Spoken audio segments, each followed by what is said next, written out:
Partia Demokratike e Kosovës dhe Lidhja Demokratike e Kosovës kanë deklaruar për ekonomi online se dialogu mes Kosovës dhe Serbisë e ndërmjetësuar nga Bashkimi Evropian është futur në vdekje klinike dhe se marrëdhëniet me aleatët ndërkombëtar janë dëmtuar rënd si pasojë e qasjes së kryeministrit Albin Kurti.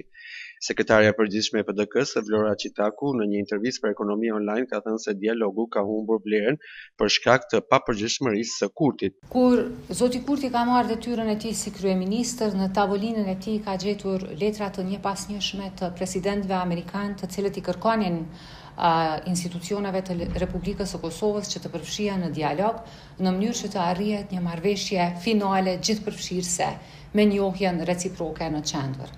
Falë qasjes së papërgjithshme të zotit Kurti, kemi një humbje të ambicjes së aleatëve tonë për të përfshirë drejt për drejt në procesin e dialogut dhe mund të them që tani dialogu është në vdekje klinike. Edhe deputeti i Lidhjes Demokratike të Kosovës, Armen Zema, gjatë një deklarate për ekonomi online ka thënë se sjellja e Kurtit ka cënuar skajshmërisht raportet e Kosovës me partnerët e ndërkombëtar. Unë mendoj që janë cënuar ekstremisht marrëdhëniet me partnerët ndërkombëtar, kemi pozullim të dialogut strategjik dhe jemi edhe në sanksione. Nuk ka më keq se ku shkon me këtë qeveri dhe me këtë sjellje të Albin Kurtit. Kjo është krejt si pasojë se nuk kemi qeveri të re dhe s'kemi edhe kuvend të plotë të konstituara. Edhe njohësit e zhvillimeve politike në Prishtinë dhe në Beograd janë pesimist nëse rikthimi në dialogun në nivelit politik ndërmjet të dy vendeve është i mundshëm tani për tani.